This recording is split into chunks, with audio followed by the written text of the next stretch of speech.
2023년 온누리교회 표현은 여러분 잘 알다시피 길, 진리, 생명입니다. 2월 달에는 길이신 예수님에 대한 말씀을 함께 전했고요.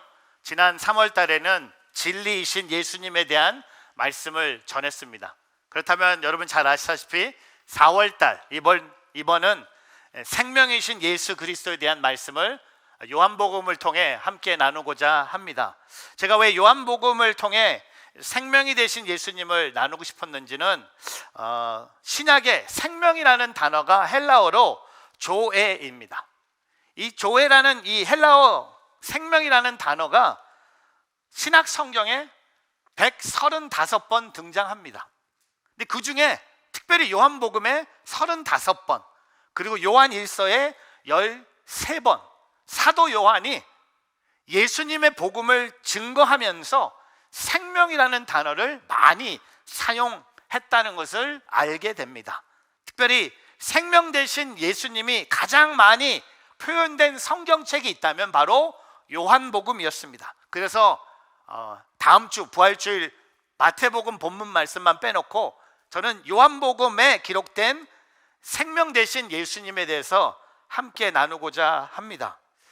제가 금요일 정도면 이제 설교 준비를 마치고 설교의 아웃라인을 우리 영어예배 목사님한테 매주 금요일마다 보내드립니다. 스티븐 목사님한테 보내드렸는데 저는 그냥 이분이 워낙 저보다 영어를 잘한다고 생각해서 그냥 보지도 않고 그냥 받았어요. 근데 오늘 아침에 제가 와서 주보를 보고 깜짝 놀랐습니다. 한국말로 주보 보세요. 주보를 보셔야 되는데 주보를 보니까는 가장 중요한 기준 예수 그리스도. 근데 영어로 보니까 the most important standard 해놓고 제일 중요한 걸 빼셨어요. 그분이 스티븐 팍 목사님께서. 제가 오 마이 갓, 나는 너무나 당연하게 예수님은 지저스 크라이스트라고 번역해 줄 줄 알았는데 그래서 그래도 다행히 LED가 있어서 바꿨는데 저도 제 그 아이패드 앞에 여기 보라색으로 지저스 크라이스트를 뒀어요. 여러분, 우리가 가장 중요한 기준을 생각하면서 이 설교 제목에 빠진 것처럼 예수님을 빼놓고 생각할 수 있다는 겁니다. 여러분, 생명보다 가장 중요한 것이 없어요. 근데 오늘 우리가 생명을 중요하게 여긴다면, 그 생명이신 예수님을 생각한다면 예수님이 오늘 설교의 제목처럼 여러분 삶 속에 가장 중요한 기준이 돼야 된다는 겁니다. 그래서 오늘 이 요한복음 5장 이 짧은 3절의 말씀을 통해 생명이신 예수 그리스도를 이렇게 고백하기를 원합니다. 첫 번째, 심판의 기준이신 예수 그리스도. 저를 따라해 보세요. 심판의 기준이신 예수 그리스도. 여러분, 요한복음 5장에 등장하고 있는 중요한 한 연못이 있습니다. 베데스다 연못입니다. 성지순례 때 찍은 사진인데요, 성지순례에 가면 이 연못에 물이 없어요. 물이 없이 말라버렸습니다. 근데 예수님 당시에는요 5개의 행각이 있는 큰 연못이었습니다. 이 연못에 이 물의 신비한 능력을 믿었던 사람들이 병의 고침을 받고 싶어서 찾아온 것이 바로 베데스다 연못이었습니다. 그 중에 그 연못을 찾아온 한 사람, 요한복음 5장 앞부분에 나타나죠. 38년 동안 병을 앓던 한 병자였습니다. 근데 38년 동안 해결되지 않았던 이 병이 예수님이 그 자리에서 단순히 해결해 주신 것을 우리는 보게 됩니다. 여러분, 오늘 요한복음 5장에 이 기적을 우리가 믿고 있습니다.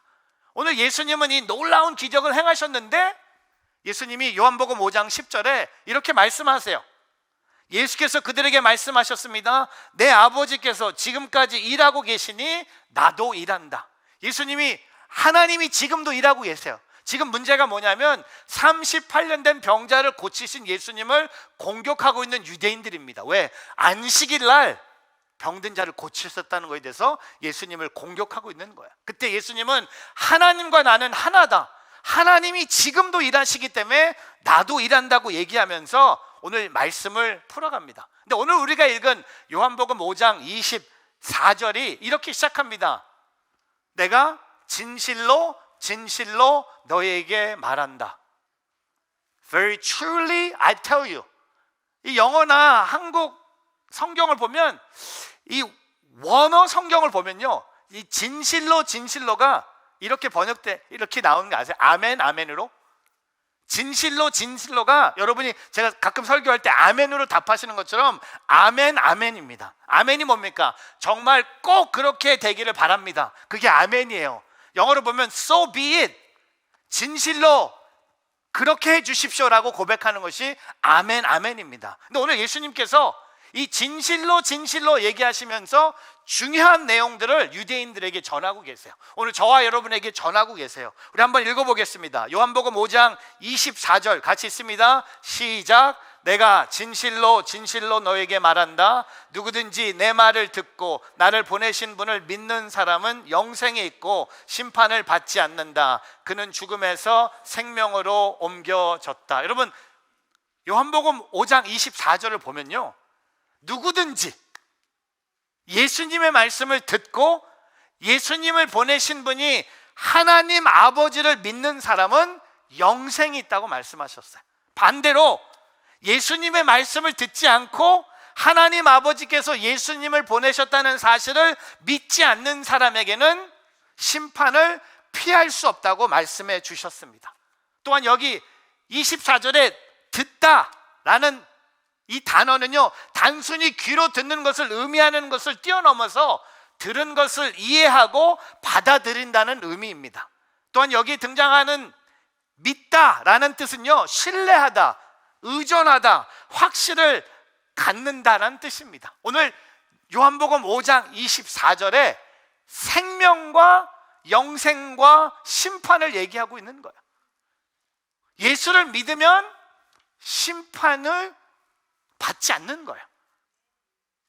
오늘 그 예수님이 그 진리를 유대인들에게, 오늘 저와 여러분에게 하고 계시다는 겁니다. 예수님의 심판은요, 예수님을 선택하는 그 순간 바로 생명으로 주어진다는 거예요. 오늘 5장 24절의 마지막이 뭡니까? 죽음에서 생명으로 옮겨졌다는 겁니다. 누굴 믿으면? 예수님을 믿으면. 그러므로 예수님이 기준이에요. 어떤 기준입니까? 심판의 기준이에요. 예수님을 믿으면 죽음에서 생명으로 옮겨지는 거예요. 반대로 예수를 믿지 않으면 죽음에서 죽는 거예요. 영원히 죽는 거예요. 근데 그 예수를 믿는 자는 죽음에서 생명으로 옮겨진다는 겁니다. 이 자리에서 예수님을 구원자로 믿고 예수님의 말씀을 믿는 분이 있습니까? 그렇다면 저와 여러분의 굿뉴스가 뭡니까? 오늘 심판을 죽음에서 생명으로 옮기신 분이 바로 예수님이라는 겁니다. 제가 오늘 선포합니다. 우리 인생의 심판의 기준은 돈이 아니에요. 우리 인생의 심판의 기준은요, 여러분이 얼만큼 착하게 살았냐도 아니에요. 오늘 우리 인생의 심판의 기준은요, 여러분이 교회를 위해서 얼만큼 사역을 했냐, 그것도 아니에요. 우리 인생의 심판의 기준은 오직 예수 그리스도라는 겁니다. 2005년 8월 말에 미국 남동부를 강타한 초대형 허리케인 기억하실 거예요. 카트리나 기억하실 겁니다. 이 허리케인을 통해서 많은 사람들이 생명을 잃었고 수십만이 집을 잃었습니다. 직장을 잃었습니다. 제가 아직 기억나는데 그때 수해를 당한 사람들에게 방송 기자가 인터뷰를 하고 있었어요. 저는 집을 잃었습니다. 이 더위에 에어컨, 전기도 없습니다. 죽을 지경입니다. 왜 정부가 도와주지 않는 겁니까? 라고 불평하는 사람들이 많이 있었습니다. 근데 제가 아직도 기억나는데 한 여성이 인터뷰를 하는데 너무나 달랐어요. 평안한 얼굴로 이렇게 얘기했습니다. 이만하니 감사할 뿐입니다. 기자가 놀래서 뭐야, 이 여자 뭐야?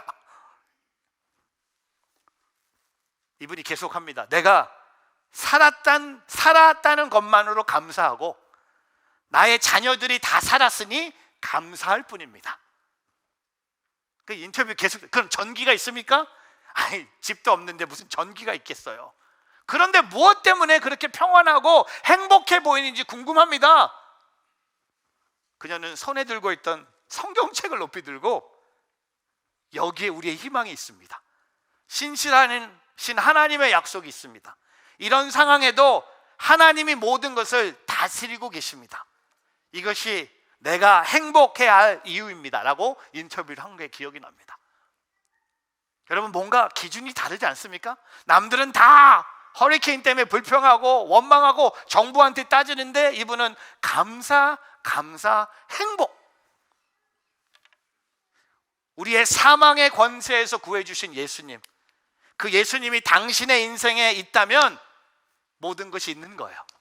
아닙니까? 예수님이 있으면 다 있는 거예요. 반대로 예수님이 없으면 여러분이 세상의 것을 다 가졌지만 다 없는 거예요. 우리 다시 한번 선포하기를 바랍니다. 우리 인생의 기준은 돈이 아닙니다. 건강이 아닙니다. 우리 인생의 심판의 기준은 오직 예수 그리스도입니다. 여러분, 예수님이 요한복음 3장 18절, 우리 3장 16절만 알지 말고 18절도 들어봐야 돼요. 18절 읽어보겠습니다. 아들을 믿는 사람은 심판을 받지 않는다. 그러나 믿지 않는 사람은 이미 심판을 받았다. 하나님의 독생자의 이름을 믿지 않았기 때문이다. 여러분, 오늘 예수님이 말씀하세요. 예수를 믿는 사람은 심판을 받지 않는다. 예수를 믿는 사람은 죽음에서 생명으로 옮겨졌다는 것을 오늘 우리가 바라보는 그런 예배가 되기를. 그래서 예수님이 내 삶의 생명이신 거예요. 생명이신 예수를 고백한다는 게 뭡니까? 예수님을 통하여 내가 죽음에서 생명을 얻게 됐다는 겁니다. 그래서 여러분, 오늘 건강해서 사는 게 아니에요. 여러분이 좀 운동을 잘해서, 다이어트 잘해서, 여러분이 젊어서 약을 잘 먹어서, 아니요. 오늘 저와 여러분이 이렇게 살아있는 것 다 하나님의 은혜, 주님의 은혜. 오늘 저와 여러분도 종려나무를 흔들면서 호산나 호산나를 외칠 수 있는 오늘 저와 여러분의 예배가 되기를 주의 이름으로 축복합니다. 두 번째, 영생의 기준이신 예수 그리스도. 저를 따라해 보세요. 영생의 기준이신 예수 그리스도. Jesus Christ, the standard of eternal life. 오늘 요한복음 5장 25절에 두 번째, 진실로 진실로 이야기를 함께 읽어보겠습니다. 시작. 내가 진실로 진실로 너에게 말한다. 죽은 사람들이 하나님의 아들의 음성을 들을 때가 오는데 지금이 바로 그때다. 그 음성을 듣는 사람은 살 것이다. 여러분, 여기 죽은 사람들이 누구입니까? 영적으로 죽어 있는 사람들을 말하는 거예요. 진짜 죽은 사람을 말하는 게 아니라 하나님을 모르는 사람, 영적으로 하나님과 관계가 없는 사람들을 말하고 있는 거예요. 영적으로 죽은 사람들, 하나님의 아들의 음성을 들을 때가 온대요. 왜? 하나님의 아들의 음성을 들어야지 사는 거예요. 오늘 영생의 기준이 뭡니까? 하나님의 음성을 들을 때, 그때가 언제입니까? 바로 지금이 바로 그때라고 얘기하는 거예요. 그 음성을 듣는 사람은 살 것이다. 우리에게 한 음성이 오늘 들려오기를 바랍니다. 하나님의 아들의 음성, 예수님의 음성. 오늘 그 예수님의 음성이 저와 여러분을 죽음에서 생명으로 옮겨주십니다. 여러분, 십자가를 묵상하면서 우리를 가두고 있는 죽음의 감옥문이 있어요. 이 감옥문이 언제 열립니까? 오늘 요한복음 5장 25절 말씀에 보면요, 그 하나님의 아들의 음성을 듣는 사람에게 이 감옥의 문이 열리면서 빛이신 예수님이 내 삶 속에 임하신다는 겁니다. 그렇다면 영생의 기준도 아까 심판의 기준하고 똑같아요. 어디에 있습니까? 자, 오늘 제가 하는 모든 질문의 답은 딱 한 가지입니다. 미리 알려드릴게요. 예수 그리스도예요. 예수 그리스도예요. 오늘이가 아니에요. 미국이 아니에요. 마크체가 아니고 여러분의 돈이 아니라 답이 뭡니까? 모든 답 예수 그리스도예요. 예수 그리스도의 음성을 듣고 죽음의 감옥에서 나오면 사는 거예요. 제가 요새 그 공항에 자주 가면서 공항을 좀 이렇게 좀 보기 시작했어요. 지금 나이가 드니까 옛날에 막 공항 가면 비행기 타는 데 바빴는데 요새 공항에 가면서 느끼는 게 뭐냐면, 공항에 좀 일찍 가요. 요새는 공항에 가면서 참 공항도 인생의 양면이 있는 것처럼 느껴져요. 여러분 아세요? 공항에 공항에서 제일 높은 데가 출국장이에요. 그리고 공항의 제일 낮은 자가 도착장이에요. 이거 거꾸로 된 공항은 하나도 없습니다. 이거 뭐가 잘못된 거예요. 디파처는 항상 위에 있고요, 어라이벌은 항상 밑에 있습니다. 여러분 아세요? 디파처에 가면요 되게 슬픈 사람들이 많아요. 헤어지고 싶지 않은 사람들이 많아요. 특별히 사랑한 사람들.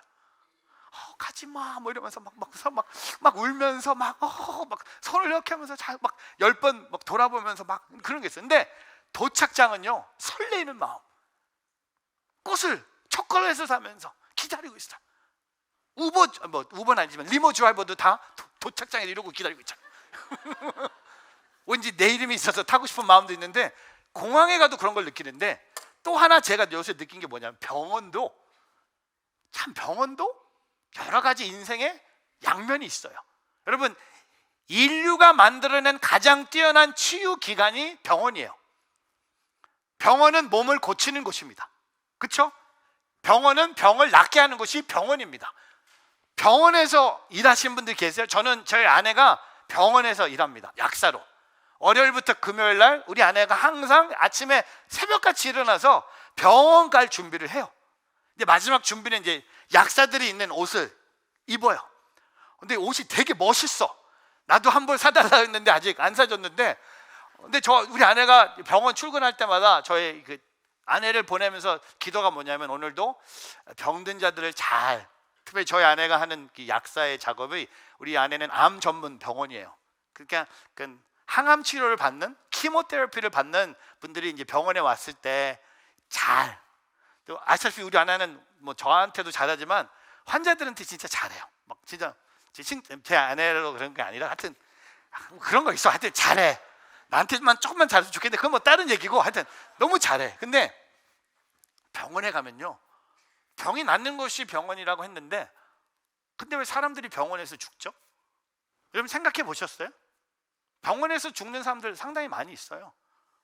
한국에 가면요, 병원에 가면 병원에 영안실이 있어요. 병원에 장례식장이 있어요. 여러분, 병원에 사람 병을 낫는 곳이라고 했는데 왜 병원에서 사람이 죽고 장례식이 있고 왜 눈물이 있을까요? 병원이 의미하는 것이 이것입니다. 생명은요 인간의 손에 달려있지 않다는 거예요. 내 생명은 예수께 달려있다는 거예요. 여러분이 건강해서, 여러분이 약을 잘 먹어서, 여러분이 의사를 잘 만나서, 여러분이 뭐 다이어트를 열심히 해서, 운동을 열심히 해서, 결국 생명의 창조자이신 하나님께 우리의 생명이 달려있다는 겁니다. 생명의 부활은 예수님이세요. 영생의 기준도 예수님이세요. 여러분, 지난주에 미국 테네시주의 내시빌의 한 기독교 학교에서 총격 사건이 일어났습니다. 너무나 안타깝게도 3명의 어린아이와 3명의 어른이 죽었습니다. 근데 이 학교는요, 교회에서 운영한 교회 학교였어요. 커비넌트 스쿨이었어요.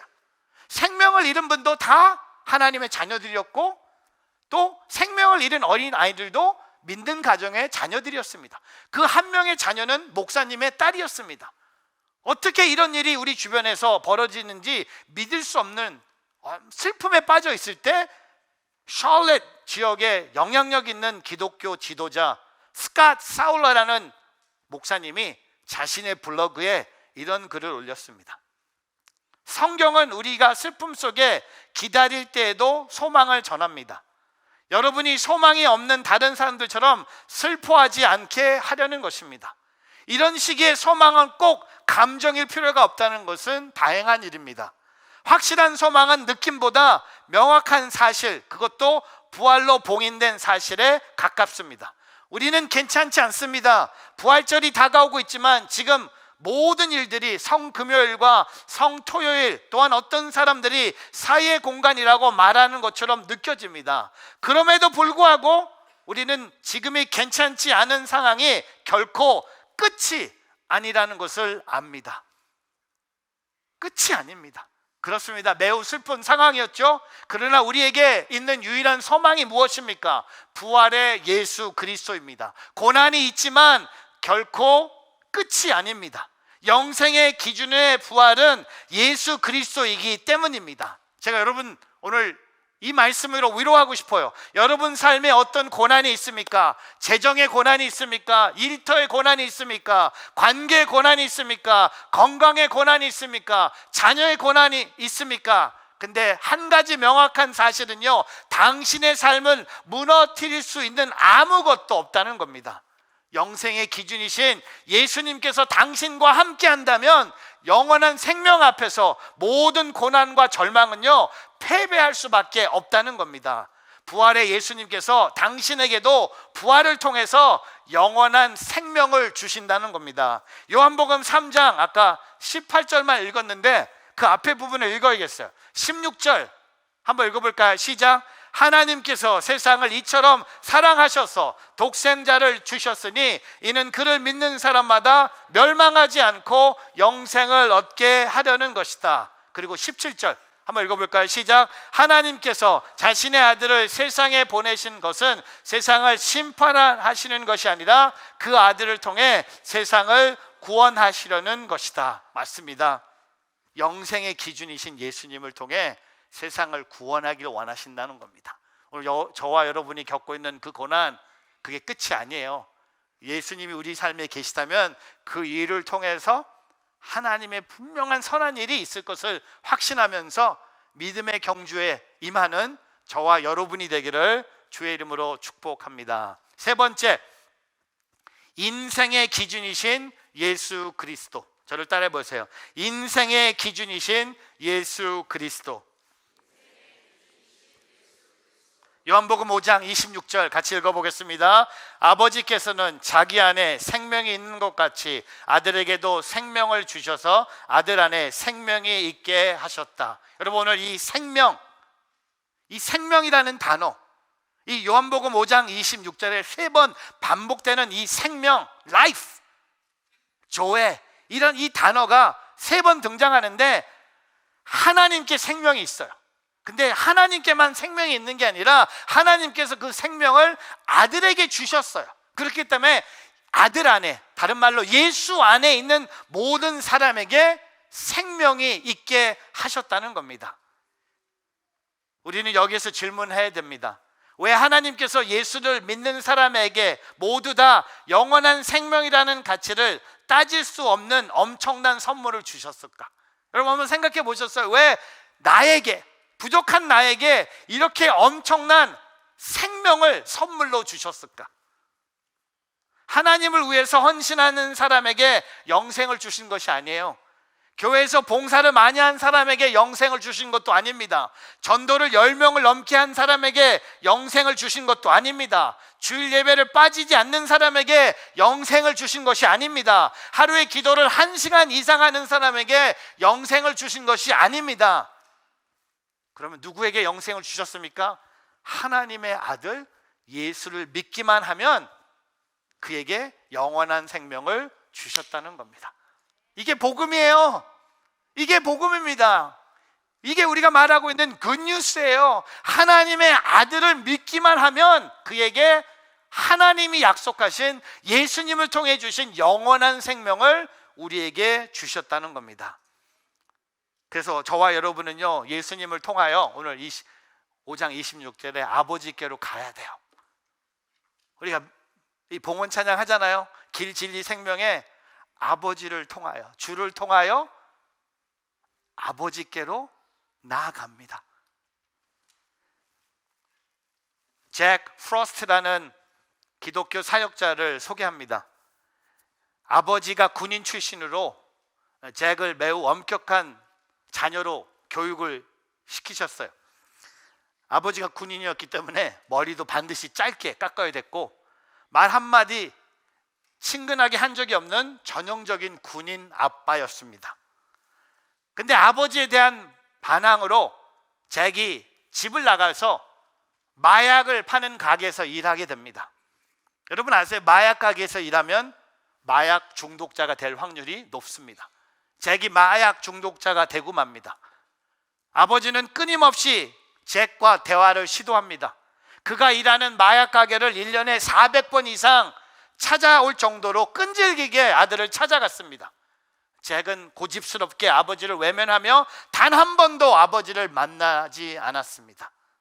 그러던 어느 날 잭에게 기적적으로 하나님의 은혜가 임합니다. 혼자 낚시하다가 여러분, 혼자 낚시하다가 하나님의 사랑을 체험했다고 해요. 그리고 그는 그 자리에서 하나님의 사역자의 길로 걷게 됩니다. 그리고 유명한 사역자가 됐는데, 유명한 사역자가 되고 나서도 이 아버지와의 관계의 상처 때문에 교인들과 관계가 안 좋았어요. 그리고 아내와 자식들과 관계가 좋지 않았어요. 왜? 아버지께 받은 상처 때문에. 근데 이 문제가 해결되지 않고는 올바른 남편으로, 올바른 아버지로, 올바른 사역자로 살 수 없어서 그는 하나님 앞에 엎드리면서 기도하다가 하나님의 친밀한 사랑을 경험하면서 이 관계, 이 어려움의 문제를 해결하게 됩니다. 근데 자신이 이 해결되면서 생각된 게 뭐냐면, 가게에 찾아오신 아버지의 그 400번의 이야기가 계속 머리에 흘러가는 거예요. 포기하지 않고 가게로 찾아오셨던 그 아버지의 마음, 아버지가 나를 끝까지 기다리고 계셨구나, 이런 것이 계속 머리에서 밤도는 거예요. 그래서 그가 쓴 책이 바로 Experiencing the Father's Embrace라는 책을 쓴 거예요. 아버지 품에 안기다. 400번 본인을 찾아온 아버지 한 번도 안 만났는데 하나님과의 관계가 회복됨으로써 아버지, 끝까지 나를 기다리고 계신 그 아버지가 이 땅의 아버지뿐만 아니라 하늘에 계신 예수님을 통해 나의 사랑을 주신 하나님이라는 것을 깨닫기 시작했습니다. 여러분, 많은 돈을 않는 것이 내 삶의 목적이 아닙니다. 남들에게 자랑할 트로피를 않는 것이 내 삶의 목적이 아닙니다. 내가 원하는 사람을 품고 아는 것이 내 삶의 목적이 아닙니다. 오늘 우리의 인생의 유일한 목적이 있다면 이 책의 제목처럼 Father's Embrace입니다. 하나님 아버지 품에 안기는 것입니다. 오늘도 당신의 삶의 선택의 가로에서, 기로에서 예수 그리스도의 인생을 기준으로 삼으시고 그리하여 예수님을 통하여 하나님 아버지를 만나며 그분의 품에 영원토록 안길 수 있는 저와 여러분의 삶이 되기를 주의 이름으로 축복합니다. 말씀을 정리하면서 오늘 세 가지 기준의 공통점은 바로 예수 그리스도예요. 다른 기준이 아닙니다. 같은 분이에요. 예수님이 심판의 기준이시고 영생의 기준이시고 인생의 기준이십니다. 폴 와셔라는 미국의 부흥사가 이런 고백을 합니다. Each passing year increases my conviction that all I have is Jesus. 세월이 갈수록 나에게 있는 것은 예수님 뿐이라는 확신이 커집니다. 여러분, 오늘 저와 여러분 삶 속에 이 고백이 있어야 돼요. 내 삶 속에